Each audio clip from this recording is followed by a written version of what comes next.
Okay, good morning everyone. I hope you all are able to hear my voice. मेरा आवाज सभी को आ रहा है? Please type yes if you are getting. Okay. So what I have observed is in equivalent fractions, maximum of the students have done mistakes, or we can say that they have not explained that how the numbers are equivalent. So that is why we are revising the topics equivalent fractions. Exercise 7.3. 7.3 we have learned first how to write the equivalent fractions, or if any equivalent fractions is given, how we can reduce that into the lowest fractional number or lowest term. And after then we have learned some questions related to that, how we can verify the equivalent numbers. Rest of all you all have done well, except only one thing, which is the verification of equivalent fraction. Suppose some question is there in question number 2 that among these which are the equivalent fractions. The question are which pair of the fractions are equivalent. Show which pairs of the fractions are equivalent. So here just you all have written the answer only, this pair are equivalent, but you need to give the explanation also how. So this is we are going to learn here. So first suppose one question is there, 6 by 18 and 16 by 12. So 6 by 8 and 16 by 12. So 16 by 12. So let me see how many of you can answer that these two given fractions are equivalent or not. ये दोनों जो fractions दिया हुआ है equivalent है या नहीं है. अगर है तो कैसे है, और अगर नहीं है तो कैसे नहीं है, ये हमें बताना है. तो यहाँ पे अगर हम लोग डायरेक्टली आंसर कर देंगे तो that will be not the correct explanation. आपको सही तरीके से एक्सप्लेन करके बताना है क्यों नहीं है. ऐसा नहीं है कि सारे स्टूडेंट्स ने नहीं किया है. There are very less students those who have explained that how these two fractions are equivalent. Only few of the students has done. So I need all of you need to explain how these two fractions are equivalent. So let me see first who can answer that is this two fractions are equivalent or not. So सबसे पहले let me see who can answer. I didn't receive the answer from anyone. किसी के तरफ से अभी तक answer नहीं आया कि ये जो फ्रैक्शंस दिए हुए हैं ये हमारा जो है इक्विवेलेंट फ्रैक्शंस है कि नहीं है. The given fractions is equivalent और not. Quickly tell me everyone. सभी जो है हमें ये बताओ कि ये जो फ्रैक्शंस दिए हुए हैं ये इक्विवेलेंट फ्रैक्शंस है या नहीं है. So I can see maximum of the students are answering yes. So for that what I have told you all, क्या हमने बताया था कि we will do the cross multiplication. Cross multiplication मतलब इसका इसके साथ मल्टीप्लाई करने, इसका इसके साथ मल्टीप्लाई करने हैं और चेक करना है कि क्या ये दोनों सेम है, दोनों का प्रोडक्ट सेम है. अगर सेम है तो ये इक्विवेलेंट होगा, और अगर नहीं है तो नहीं होगा. तो इस तरह से एक्सप्लेनेशन के साथ करना है. तो अगर हम लोग इसको मल्टीप्लाई करेंगे 6 मल्टीप्लाई 12, ठीक है, 6 multiply 12. So 6 2 are 12, 2 1 carry, 6 1 are 6 plus 1 7. So 72, right. So 6 12 are 72 and then 8 into 16. So 8 multiply 16. So 8 multiply 16 is how much? 6 8 are 48. So 8 4 8 1 are 8 plus 4 12, 128, right? So 128 and this is 72. So these two are not equal. So that is why 72 and 128 are not equal. So हम यहाँ पे लिखेंगे 72 is not equal to 128. Therefore 6 by 8 and 16 by 12 are not equivalent. तो ये steps आपको करने हैं। अगर ये पूरा स्टेप्स नहीं करेंगे तो आपका जो है होमवर्क में भी मार्क्स डिडक्ट हो सकता है और एग्जाम में जब आपको क्वेश्चन पूछेगा उस समय भी मार्क्स डिडक्ट हो सकता है। तो कभी भी आप इस तरह से कुछ भी क्वेश्चंस करते हो प्रॉपर एक्सप्लेनेशन के साथ बनाना है, प्रॉपर स्टेप्स के साथ बनाना है। कोई भी स्टेप्स अगर मिस होता है, मैथ्स में स्टेप वाइज आपको आंसर करने रहते हैं। हाँ, अगर आपका एमसीक्यू टाइप्स क्वेश्चन है then you can directly choose the correct options by doing in rough work, that is different thing, but in that case you have to explain. Okay, so इसी तरह से let me take one more example and let me see you can able to tell or not these given fractions are equivalent or not. So second example I am taking is 1 by 3 and 7 by 22. So 7 by 22. You have to tell these two fractional number are equivalent or not. 1 by 3 and 7 by 22. So quickly tell me, let me see how many of you can tell 1 by 3 and 7 by 22 are equivalent or not. So I can see Khushi has answered. Okay, very nice. Swati, I got the answer from Khushi and Swati. So quickly let me see how many of you can tell these given two fraction numbers are equivalent or not. Very simply the same process we will follow and we will check the product of the two numbers after doing cross multiplication, is it equal or not. तो यहाँ पे अगर हम लोग cross multiplication करने जाएंगे तो क्या हो जाएगा, 1 multiply 22 is equal to 22 only, very easy, and 3 multiply 7 is equal to 21. So यहाँ पे भी 22 is not equal to 21, therefore 1 by 3 and 7 by 22 are not equivalent. तो बहुत ही इजीली इस तरह से आपको एक्सप्लेनेशन के साथ स्टेप बाय स्टेप कॉपी में करना है। ठीक है, इस तरह का क्वेश्चंस अगर रहे, हमने नोट किया है काफी सारे स्टूडेंट्स है जो कन्वर्जन ऑफ फ्रैक्शनल नंबर को भी कॉपी में ही बुक में ही कर दिए हो, which should not be there. आपको अगर इस तरह से कुछ भी क्वेश्चंस जो एक्सप्लेनेशन के साथ करना है वो सारा कॉपी में ही करना है, और this is the reason you got less marks in homework this time. हम उस तरह का भी क्वेश्चंस को डिस्कस करेंगे कि कैसे हम लोग स्टेप बाय स्टेप उसको लिख सकते हैं। ठीक है, काफी सारे स्टूडेंट्स ने लिखा भी है। So before that, let us take another type of questions which are related to the equivalent fractions. Okay, so keep in mind these steps. आपको इस तरह से explain करके लिखना है जब भी equivalent fractions verify करना है तो। और हमारे 7.3 में इसी तरह का क्वेश्चंस है। उसके अलावा एक टाइप का क्वेश्चन है जो ये है कि आपको कोई एक पर्टिकुलर फ्रैक्शनल नंबर दिया हुआ रहेगा और उसका आपको इक्विवेलेंट फ्रैक्शंस लिखना है। ठीक है, उस तरह का क्वेश्चंस ने सभी ने सही लिखा है, सभी ने करेक्ट आंसर दिया है। So that is why I have not gone through it, but still let's see, let's discuss some of the questions of that type also. So write 4 equivalent fractions of any. So this is another question. Write 4 equivalent fractions.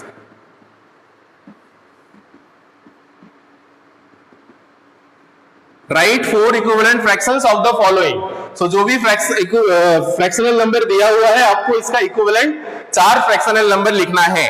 So first question I am taking, suppose this is 1 by 5. तो 1 by 5 का आपको 4 कोई भी equivalent fractions लिखना है। तो कैसे लिखेंगे इसको? हमने डिस्कस किया था कि if we want to write the equivalent fractions we will multiply, we will start with the 2, we will multiply 2 in the numerator also and denominator also. In the same way we will multiply by 3, 4, 5, 6, 7, 8, 9, 10 and dot dot dot so on. As much as it will ask, that much we will multiply. So here if we want to write the first equivalent fraction, so what it will be? Okay, so first let's start with the multiplying 2. So we will multiply by 2 here also, we will multiply by 2 here also. So this will be 2 1 are 2 divided by 5 2 are 10. So 2 by 10 is the one of the equivalent fractions. Now we will write 1 by 5 same number and we will multiply by 3 here also and 3 in the denominator also. So numerator and denominator with the same value. So 3 1 are 3 divided by 3 5 are 15. Then again we will multiply by 4. So multiply by 4 numerator also, multiply by 4 denominator also. So here 4 1 are 4 and 4 5 are 20. So this is how. So 1 2 3. One more. So multiply by 5. Again multiply by 5 denominator also. So 5 1 are 5, 5 5 are 25. So therefore 4 equivalent fractions of these are 2 by, इस तरह से हम लोग लिखेंगे. Therefore 4 equivalent fractions of 1 by 5 are 2 by 10, 3 by 15, 4 by 20 and 5 by 25. So this is how somewhat you have to write and at the end also. Last में भी इस तरह से आपको कंबाइन करके लिखना है. कुछ स्टूडेंट सिर्फ ये स्टेप्स लिख के छोड़ दिए हैं. तो सिर्फ अगर ये स्टेप्स लेके छोड़ देते हो तो that will be not the correct answer. उसका प्रोडक्ट भी निकालना है और उसके बाद आपको इस तरह से इक्विवेलेंट जो फ्रैक्शंस है उसको लिखना भी है. ठीक है. So that's all about the exercise 7.3.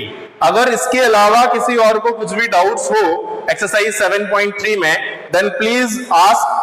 Just write the question number. I will got to know, we will discuss. 7.3 ही नहीं, आपको अगर 7.2 7.1 से भी कुछ डाउट्स है तो आप पूछ सकते हो. उसके अलावा और कुछ क्वेश्चंस में आप लोग का मिस्टेक्स था जो मैं डिस्कस करना चाहूंगा, जो स्पेशली एक्सरसाइज 7.1 से है. I hope this everyone understood. Type yes if you understood all. अगर किसी को डाउट है just write the question number. Let me see. Okay, very nice. Everyone has given correct answer. Yes, yes. Okay. Yes. Anyone having any doubts? Please type the question number. That's all. Okay.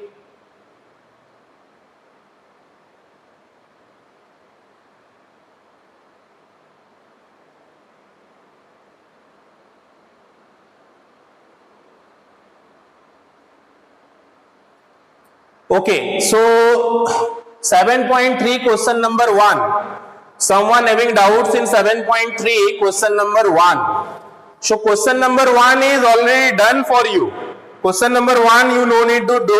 So that is already done for you. So nothing to worry about it. Question number 1 Anugya is saying. So that is already explained. So nothing to do in one's first one. And one's का ये मैंने एक समझाया है और इसी तरह से बाकी जो भी है वो आप एक्सरसाइज 7.3 का बना सकते हो. ठीक है. अनुप्रिया 1 का बना हुआ है. So nothing very about it. Let me now discuss some questions of exercise 7.1 जिसमें कुछ स्टूडेंट्स ने मिस्टेक्स किया था, उसमें हम लोग अभी डिस्कस करते हैं. ठीक है.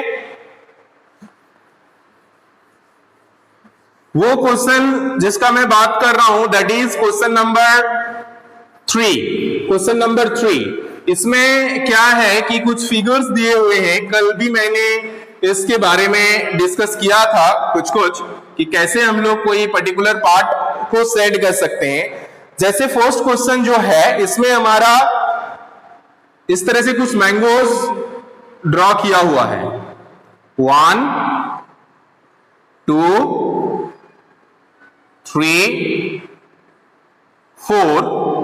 Here also 1 2 3 4 and here also 1 2 3 4. तो इस तरह से मैंगोज ड्रॉ किया हुआ है and the question is asking कि you have to draw each of the following collections by dotted line to form 1/3. तो 1/3 आपको दिखाना है. Draw each of the following collections by a dotted line to form 1/3 of the figure.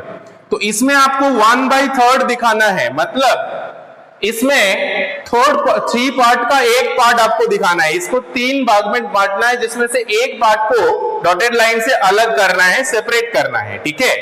तो यहां पे सबसे पहले हम लोग को चेक करना है how much is the total number of mangoes. So ये 1 2 3 4 5 6 7 8 9 10 11 12, so here total number of mangoes are 12, right. तो यहाँ पे टोटल जो मैंगोज 12 है उसमें से 1/3 पार्ट आपको दिखाना है। तो उसके लिए हम लोग क्या करते हैं कि 1/3 ऑफ 12, और ऑफ का मतलब होता है मल्टीप्लाई, तो 1/3 मल्टीप्लाई 12। अगर इस तरह से रहे तो हम लोग इसको डिवाइड कर सकते हैं और इसको कैंसिल आउट कर सकते हैं। 3 4 आर 12, तो इसका मतलब 4 1 आर 4। आपको कोई भी 4 पार्ट मैंगो का कोई भी 4 मैंगोज जो है वो सेट करना है। अगर आप इसको सिंपली भी देखोगे तो आप सिंपली देख सकते हो कि अगर इसको इस तरह से 3 पार्ट करते हो तो एक पार्ट में 4 आएगा, ठीक है। तो वही बोला जा रहा है 1/3 पार्ट आपको सेट करने बोला जा रहा है। तो आइदर ये पार्ट ले सकते हो, या तो ये पार्ट ले सकते हो, या तो ये पार्ट ले सकते हो। कोई भी एक पार्ट को आपको अलग करना है डॉटेड लाइन से। तो अगर कैलकुलेशंस मैथमेटिकली करोगे तो it will be like this, 1/3 of 12। Of का मतलब मल्टीप्लाई होता है, और इसको हम लोग इस तरह से कैंसिल आउट कर सकते हैं डिवाइड करके, ठीक है। तो 3 4 आर 12 होता है, तो 1 × 4 इज 4। इसका मतलब आपको कोई भी 4 मैंगोज जो है वो सेपरेट करना है डॉटेड लाइन से। तो इस तरह से हम सपोज ये 4 मैंगो जो है इसको हमने सेपरेट कर दिया, तो ये 4 मैंगो जो है हमारा 1/3 पार्ट ऑफ द मैंगो हो गया, ठीक है। तो इस तरह से इसको करना है। ऐसा नहीं है कुछ स्टूडेंट्स ने इसमें जो है 1/3 पार्ट मैंगो का, हर मैंगो का 1/3 पार्ट ये कर दिए हैं, सेट कर दिए हैं, ठीक है। तो that is not the question. Question is asking like this. Next question which we have is it is given kite, और we can take where in the balloons is given. तो काइट के case में कितने kite को separate करना होगा बताइए। जहां पे हम लोग का 2 4 6 8 10 12 टोटल 12 काइट है, तो काइट के केस में भी हम लोग को 4 ही काइट सेपरेट करने हैं, क्योंकि 1/3 of 12 is 4 only, right. So 1/3 of 12 is 4 only. और इसको और सिंपली अगर समझना चाहते हो तो सिंपली इसको कर देना 12 डिवाइडेड बाई 3, दैट्स ऑल। इसमें भी सेम आएगा, आपका 4 ही आएगा, ठीक है, क्योंकि 1 है न्यूमरेटर में, तो 1/3 मींस 12 डिवाइडेड बाई 3 ओनली, ठीक है। तो जो नंबर, जितना नंबर टोटल होगा उसको जस्ट आप 3 से डिवाइड कर दो, तो आपका जो है जितना आएगा उतना आपको सेपरेट करना है, ठीक है। तो उसी तरह से अगर आप बैलून्स देखोगे तो कितना है, 3 4 आर 12, 3 12 है, बैलून्स भी 12 है क्या, 6 7 8 9 10 11 12 13 14 15 बैलून्स है। तो बैलून्स के केस में कितना हो जाएगा, अब 15 डिवाइडेड बाई 3 हो जाएगा, ठीक है। तो 15 डिवाइडेड बाई 3 करोगे तो कितना होगा, 5 होगा। तो इसका मतलब बैलून्स जो है आपका कोई भी 5 बैलून्स को सेपरेट करना है, ठीक है। तो ये चीज समझने का कोशिश करिए कि 1/3 बोल रहे हैं मतलब 3 से डिवाइड करना है जितना टोटल है। अगर 1/4 बोलता तो 4 से डिवाइड करना था जितना टोटल है, जितना टोटल है उसको 3 से डिवाइड कर देना है, दैट्स ऑल। उसी तरह से चलिए एक हम लोग कैंडल्स वाला देखते हैं, ठीक है। इसको ज्यादा डिफिकल्ट मत समझिए, सिंपली आप जो है 3 से डिवाइड कर दोगे। अगर 1/3 बोल रहा है, अगर 1/4 बोल रहा है तो 4 से, 1/5 बोल रहा है 5 से, 1/6 बोलेगा 6 से। तो इस तरह से जितना बोला जाए उतना से डिवाइड कर देना है। अगर ये हो यूनिट फ्रैक्शंस हो, मतलब अगर न्यूमरेटर में 1 हो तो, ठीक है। तो कैंडल वाला लेते हैं हम लोग। यहां पे सपोज एक कैंडल है, यहां पे भी सपोज एक कैंडल है। ये हम लोग अपना एक क्वेश्चन बनाते हैं, चलिए। एक कैंडल यहां है, एक कैंडल यहां है। सो 1 2 3 4 5 6 7 8 9 10, और भी हम लोग यहां पे 1 2 3 4 5 6 7 8 9 10। तो हमने यहाँ पे जो है 20 कैंडल्स बनाया है। अब आप लोग बताइए, अगर हम बोल रहे हैं इसमें से आपको 1/5 पार्ट जो है वो सेट करना है, 1/5 पार्ट सेट करना है, यहाँ पे 1/3 पार्ट नहीं बोला जा रहा है, तो कितना आपको सेपरेट करना है? 1/5 पार्ट आपको अगर मैं बोलता हूं यहां से सेपरेट करने के लिए, so how much it is asking to separate out, और कितना आप सेपरेट करोगे? और ये हमने काउंट किया, total number of candles is 20। तो इसका मतलब हम लोग क्या करेंगे, अभी हमने डिस्कस किया है। Late me see who can give the correct answer first. यहाँ पे 20 कैंडल्स है और 1 by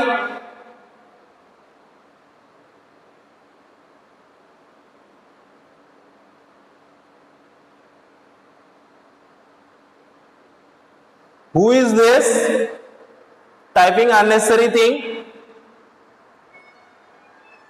Prince. Sir, your voice is not coming clearly. The only thing I can be used to be good time to time. I have seems be good time to time. I have who seems. क्या ये क्या भेज रहे हो? What this you are sending, Prince? Yes, so Sagun has given correct answer. So very simply, if it is asking 1/5 part to set, that means 20 divided by 5, और आप इस तरह से 20 divided by 5 कर सकते हो। तो अगर 20 divided by 5 करते हो, so how many times 5 is equal to 20? 4 times, right? 4 times। तो इसका मतलब कोई भी 4 पार्ट आपको जो है सेपरेट करना है डॉटेड लाइन से। तो चलिए ये 4 पार्ट हमने सेपरेट कर दिया, ठीक है। तो इस तरह से जो क्वेश्चंस जितना पूछा गया है उसको जितना पार्ट बोला गया, 1/3 बोला गया है तो 3 से डिवाइड करना है, 1/5 तो 5 से, 1/6 तो 6 से, जितना टोटल है उसको जितना पार्ट से डिवाइड करने बोला गया है, दैट्स ऑल। और वो जितना आएगा that much you have to separate it out. तो जिसका भी क्वेश्चन नंबर 3 गलत है, मैंने कमेंट में कर दिया था आपका होमवर्क में, उसको करेक्शन कर लेना, ठीक है। उसके अलावा बाकी सब ने सारा क्वेश्चन सही ही किया था। 7.3 हमने डिस्कस कर लिया। उसके अलावा हमारे पास जो है अभी और टाइम नहीं बचे हुए हैं। अगर किसी को कुछ डाउट्स है तो आप पूछ सकते हो in message. If anyone having any doubts you can ask quickly. You have 3 minutes of time in any exercise whatever we have done till now. If you are having any doubts, please type in message, ask in message.